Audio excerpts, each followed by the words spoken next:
Assalamualaikum warahmatullahi wabarakatuh. Salam sehat, salam sejahtera, salam bahagia buat kita semuanya. Bismillahirrahmanirrahim. Asyhadu an la ilaha illallah wa asyhadu anna Muhammad Rasulullah. Allahumma sholli wa sallim ala sayyidina Muhammad wa ala ali sayyidina Muhammad. Sahabat yang dirahmati Allah, ada cerita Islami yang cukup menarik untuk kita simak bersama-sama ya, dengan judul Karena Doa Kedua Orang Tua. Sahabat yang dirahmati Allah, suatu ketika Nabi Sulaiman bin Daud alaihissalam memperoleh wahyu Allah yang memerintahkan agar segera pergi ke suatu pantai karena Allah akan menunjukkan suatu yang ajaib.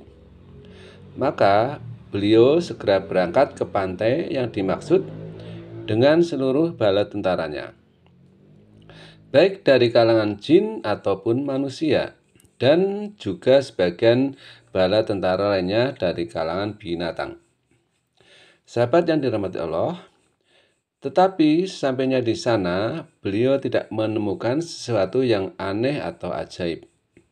Hanya hamparan pantai yang memanjang dan laut yang terbentang luas seolah tanpa batas.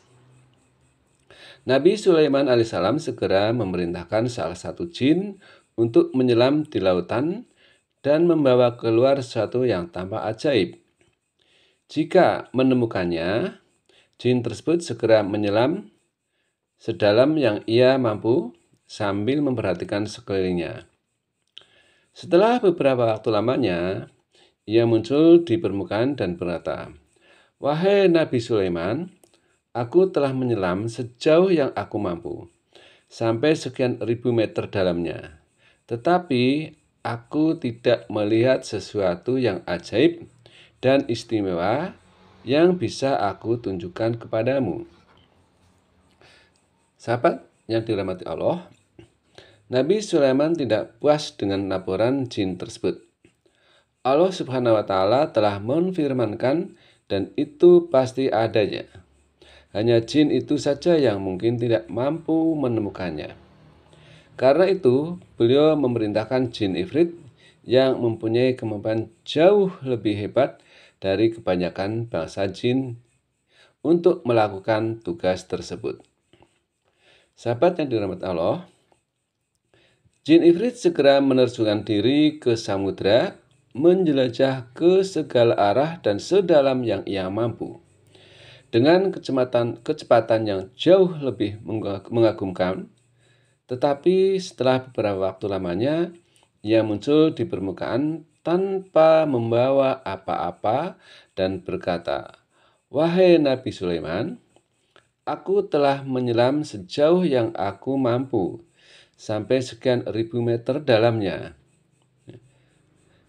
Tetapi aku tidak melihat sesuatu yang ajaib dan istimewa yang bisa aku tunjukkan kepadamu." Sahabat yang dirahmati Allah, lagi-lagi Nabi Sulaiman tidak puas dengan hasil yang dilaporkan jin ifrit itu. Karena itu, beliau berpaling kepada salah seorang penggawanya, Asif bin Barkhia, seorang yang sangat ahli dan menguasai kitab Taurat. Bahkan Allah menganugerahkannya ilmu secara langsung dari sisinya. Nabi Sulaiman berkata, "Wahai Asif, bawakanlah kepadaku keajaiban apa yang disembunyikan Allah di dalam lautan ini." Tidak seperti dua bangsa jin yang segera menceburkan diri ke samudra dan menyelam, Asif hanya diam sesaat, kemudian menadahkan tangannya ke atas dan berdoa kepada Allah. Tidak lama kemudian air laut tersibak dan muncul sebuah kubah besar berwarna putih dengan pintu di 4 penjurunya. Pintu pertama terbuat dari intan permata. Pintu kedua terbuat dari yakut. Pintu ketiga dari mutiara. Dan pintu keempat dari zabarjud yang berwarna hijau. Asih berkata, "Wahai Nabiullah, inilah keajaiban yang ingin ditunjukkan Allah kepada engkau. Ia berada di dasar lautan dengan kedalaman 3 kali yang diselami jin pertama. Nabi Sulaiman memandang dengan penuh kekaguman kepada kubah putih yang perlahan menepi dengan sendirinya. Kemudian pintu-pintu itu terbuka dan tidak ada setetes air pun yang membasahi bagian dalam kubah tersebut. Beliau masuk dan menemukan seorang pemuda sedang beribadah di dalamnya. Beliau mengucap salam dan berkata, "Wahai pemuda, mengapa engkau tinggal di dasar lautan dalam kubah ini?" Sahabat yang dirahmati Allah, setelah menjawab salam beliau, pemuda itu bercerita bahwa dahulunya ia merawat dan melayani kedua orang tuanya yang cacat. Ibunya dalam keadaan buta, sedangkan ayahnya lumpuh.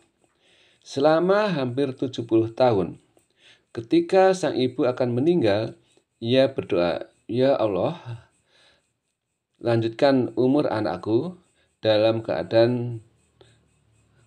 ketaatan kepadamu."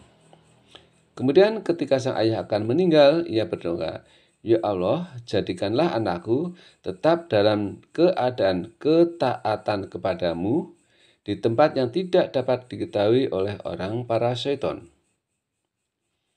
Sahabat yang dirahmati Allah, setelah kewafatan kedua orang tuanya, pemuda itu berjalan-jalan ke tepi pantai dan melihat kubah tersebut yang dalam keadaan terbuka. Ia masuk karena ingin mengetahui keadaan di dalamnya.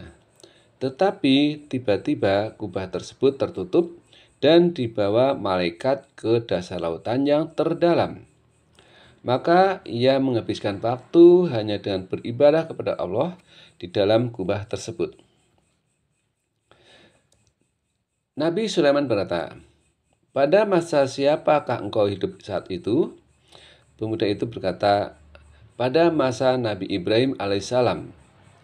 Berarti pemuda itu telah tinggal di kubah itu selama sekitar 1400 tahun. Tetapi sama sekali tidak tampak ketuaan di wajah pemuda tersebut.